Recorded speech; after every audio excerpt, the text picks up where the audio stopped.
Bharatiya Janata party जिंदाबाद। मैं विधानसभा अध्यक्ष आदरणीय ममता जी, नगर निगम के अध्यक्ष आदरणीय वेंकटेश पांडे जी से आग्रह है कि आए मंच पर अपना स्थान ग्रहण करें।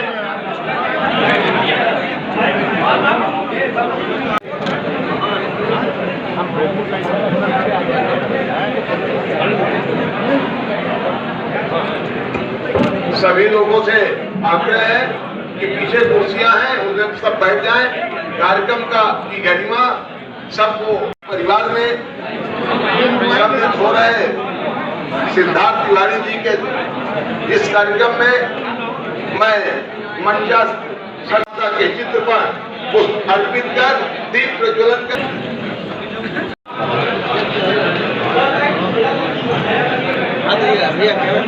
जैसा कि हम सबको मालूम है कि भारतीय जनता पार्टी का अपना एक विचार परिवार है और इस विचार परिवार में हमारे प्रेरणा स्रोत पंडित दीनदयाल महत्व रहा है। राजनीति की धुरी कहीं न कहीं उनके परिवार में इनके इधर उधर घूमती थी। आज वैसा परिवार आदरणीय सिद्धार्थ तिवारी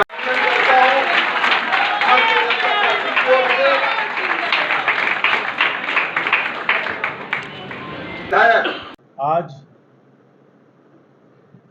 मेरे जीवन का ये जन्म के बाद शायद सबसे महत्वपूर्ण पल। मैंने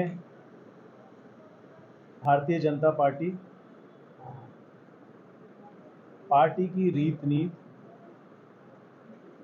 से प्रभावित होकर हमारे यशस्वी प्रधानमंत्री, हमारे ग्लोबल लीडर आदरणीय नरेंद्र मोदी जी की नीतियों से प्रभावित होकर मध्य प्रदेश में भारतीय जनता पार्टी की सरकार में और आदरणीय मुख्यमंत्री शिवराज सिंह चौहान जी के नेतृत्व में जिस तरह का विकास 2 दशक में हुआ है उससे प्रभावित होकर हमारे भारतीय जनता पार्टी के प्रदेश अध्यक्ष आदरणीय वी.डी. शर्मा जी से प्रभावित होकर के भारतीय जनता पार्टी ज्वाइन की। मुझे ऐसा लगता है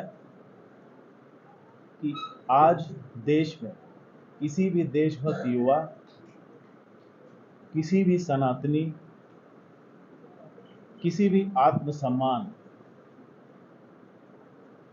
वाले युवा को के सामने कोई और विकल्प नहीं है।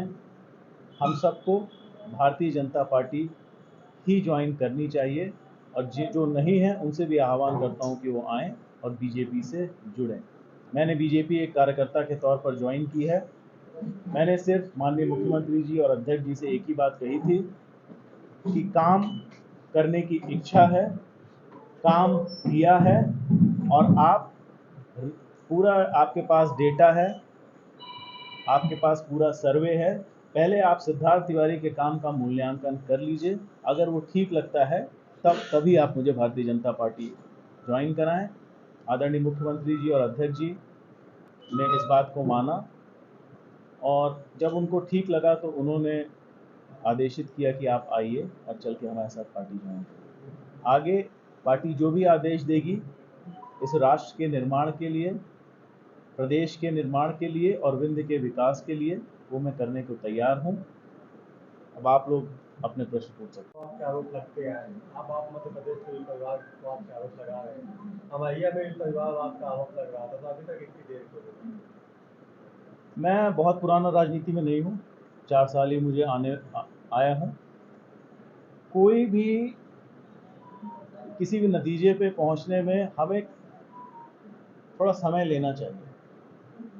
मैंने अपने परिवार में ये सोचा है कि किसी की आलोचना सिर्फ करने के लिए नहीं करनी चाहिए। इस कारण से जब मेरी पार्टी जब कांग्रेस पार्टी भारतीय जनता पार्टी की आलोचना करने को कहती थी, तो उस आलोचना के पहले मैं चीज़ों को पढ़ना चाहता था और मैंने पढ़ा और जब मैंने पढ़ाई की, मैंने आरएसएस की पूरी हिस्ट्री पढ़ी, मोदी जी के ऊपर मैंने 10वीं किताब पढ़ी। जब मुझे समझ में आया कि ये गलत चीज़ की आलोचना करने के लिए बोलते हैं, तो मेरी आत्मा नहीं मानी और मैं कांग्रेस से जुड़ा। इतना ही नहीं, अभी एक घटना, 2 घटनाएं हुई हैं। पहली घटना कि एक प्रदेश के मुख्यमंत्री के पुत्र मंच से खड़े होकर सनातन धर्म को गाली देते हैं। सेक्युलरिज्म की अगर ये परिभाषा है कि सर्वधर्म समभाव, तो ये किस तरह का सर्वधर्म समभाव है कि हम एक धर्म का तुष्टीकरण करें और एक धर्म को डेंगू बताएं। मैं इस सेक्युलरिज्म पे भरोसा नहीं करता हूं। और जैसा कि हमारे अध्यक्ष जी ने भी बोला था और बाकी लीडर्स ने बोला है कि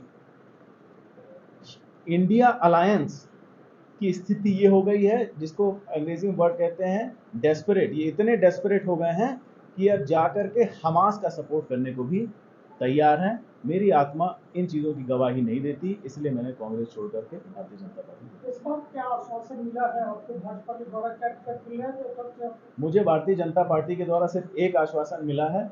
वो आश्वासन मिला है कि इस संस्था से जुड़ो और एक मजबूत राष्ट्र बनाओ, और मैं उसके लिए संकल्पित हूँ और उसके लिए काम करूँ। चौथा विधानसभा क्षेत्र से आप अपनी पृष्ठभूमि बना रहे थे और कांग्रेस ने वहां से आपको बता दिया इसलिए आपने बात करें, ऐसा कहा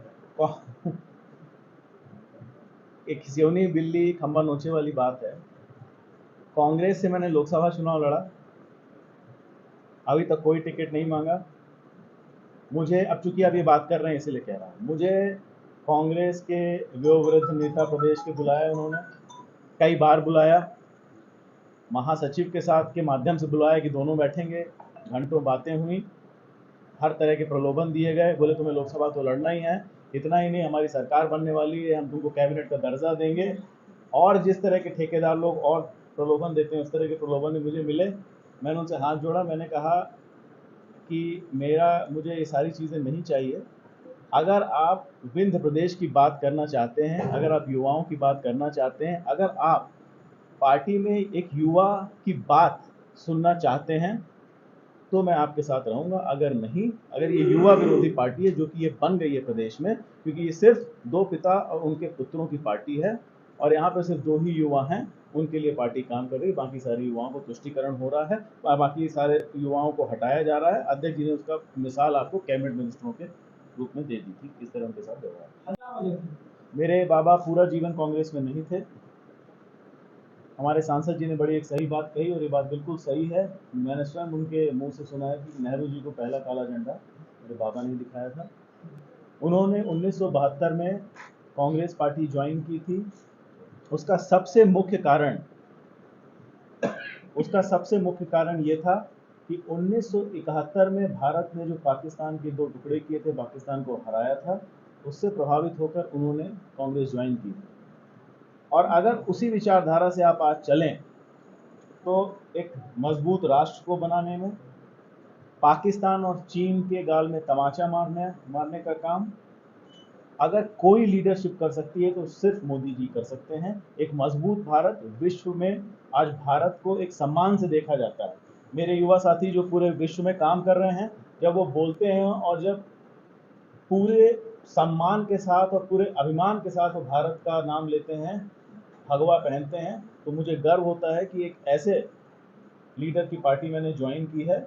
और आज अगर मेरे बाबा भी होते, जिस तरह से कांग्रेस पार्टी में राजनीतिक विरासतों का अपमान करने का जो एक ट्रेंड बना हुआ है, उस ट्रेंड से भी मैं आहत हूँ। खासतौर से मध्य प्रदेश में कांग्रेस पार्टी सिर्फ 2 पिता और उनके पुत्रों की पार्टी बन करके रह गई है और मुझे ऐसा लगता है कि ये कि खटारा गाड़ी है जो 2 बूढ़े ड्राइवर चला रहे हैं।